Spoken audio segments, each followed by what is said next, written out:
बहुत समय पहले हिमालय की गोद में बसा हुआ एक छोटा सा गांव था जिसका नाम लखनपुर था। यह गांव अपनी हरियाली और सुंदरता के लिए प्रसिद्ध था। यहाँ के लोग मेहनती, ईमानदार और सुखी थे। चारों ओर पहाड़ों से घिरा यह गांव किसी स्वर्ग से कम नहीं था।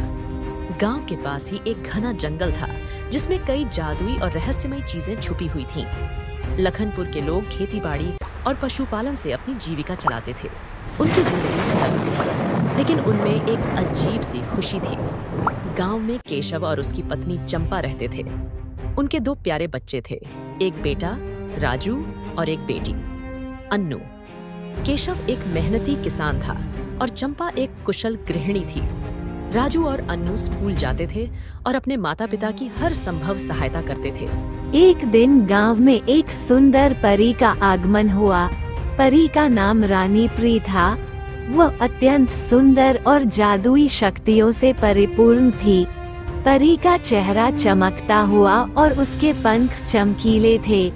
गांव वाले परी के आगमन से अचंभित थे। रानी प्री ने गांव वालों से मित्रता की और उन्होंने परी का स्वागत किया। परी ने गांव में खुशी और समृद्धि लाई। उसके आने से गांव की फसलें और अधिक अच्छी होने लगी और पशुओं की सेहत में भी सुधार हुआ।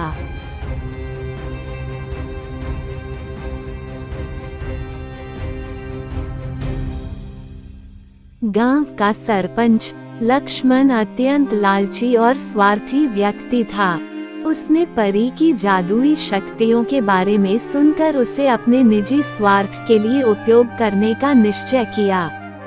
लक्ष्मण ने रानी परी से उसकी शक्तियों को अपने लिए मांगने की कोशिश की। परी ने लक्ष्मण के लालच को समझकर उसकी मांग को ठुकरा दिया। इससे लक्ष्मण को बहुत गुस्सा आया और उसने परी को गांव से निकालने की धमकी दी। लक्ष्मण के इस बर्ताव से रानी परी बहुत क्रोधित हुई। उसने गांव वालों को चेतावनी देते हुए कहा, ये गांव अब श्रापित होगा। जब तक इस गांव के लोग सच्चे दिल से एक दूसरे की मदद नहीं करेंगे और अपनी गलतियों का पश्चाताप नहीं करेंगे, तब तक ये श्राप समाप्त नहीं होगा। ये कहकर परी गांव से चली गई। परी के श्राप के बाद गांव में अजीब घटनाएं होने लगी। फसलों का नष्ट होना, पशुओं का बीमार होना और गांव के लोगों का अचानक बीमार पड़ना आम हो गया। गांव के लोग डर के साए में जीने लगे और परी के श्राप को समाप्त करने के उपाय खोजने लगे। केशव और चंपा ने अपने बच्चों राजू और अन्नू के साथ मिलकर परी के श्राप को समाप्त करने की ठानी। उन्होंने गांव वालों को एकजुट करने का प्रयास किया और सबको समझाया कि हमें एक दूसरे की मदद करनी होगी और अपनी गलतियों का पश्चाताप करना होगा। धीरे धीरे गांव के लोग एकजुट होने लगे और एक दूसरे की मदद करने लगे। रानी प्री के श्राप ने केशव और चंपा को भी चिंतित कर दिया। वे अपने बच्चों राजू और अन्नू के साथ इस समस्या का समाधान खोजने में जुट गए। एक दिन केशव ने चंपा से कहा, हमें इस श्राप से छुटकारा पाने का कोई उपाय खोजना होगा। हम अपनी आंखों के सामने गांव को बर्बाद नहीं होते देख सकते। चंपा ने सहमति में सिर हिलाया और बोली, हाँ, हमें मिलकर कुछ करना होगा। केशव और चंपा ने अपने बच्चों के साथ मिलकर रानी प्री की खोज में जाने का निश्चय किया। उन्होंने गांव के बुजुर्गों से रानी प्री के बारे में और जानकारी प्राप्त की। एक बुजुर्ग ने उन्हें बताया, रानी प्री अक्सर गांव के पास वाले जंगल में आती थी। शायद वो वहीं कहीं रहती हो। केशव, चंपा, राजू और अन्नू ने जंगल की यात्रा की तैयारी की। वे आवश्यक सामान लेकर जंगल की ओर निकल पड़े। जंगल में प्रवेश करते ही उन्हें अजीब आवाजें सुनाई देने लगीं। जंगल घना और रहस्यमयी था। रास्ते में उन्हें कई तरह की मुश्किलें आईं, लेकिन वे हिम्मत नहीं हारे। जंगल में उन्हें कई जादुई घटनाओं का सामना करना पड़ा। एक दिन जब वे एक विशाल पेड़ के नीचे आराम कर रहे थे, तो अचानक पेड़ के तने से एक जादुई दरवाजा प्रकट हुआ। दरवाजा खुलते ही वे चारों अचंभित हो गए।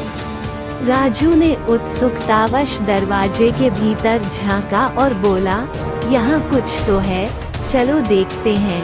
दरवाजे के भीतर घुसते ही वे एक चमकदार गुफा में पहुंच गए।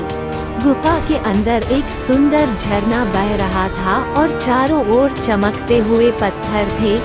गुफा के बीचों बीच एक जादुई फूल खिला हुआ था। अन्नू ने उस फूल को छूने की कोशिश की, तभी एक जादुई आवाज गूंजी।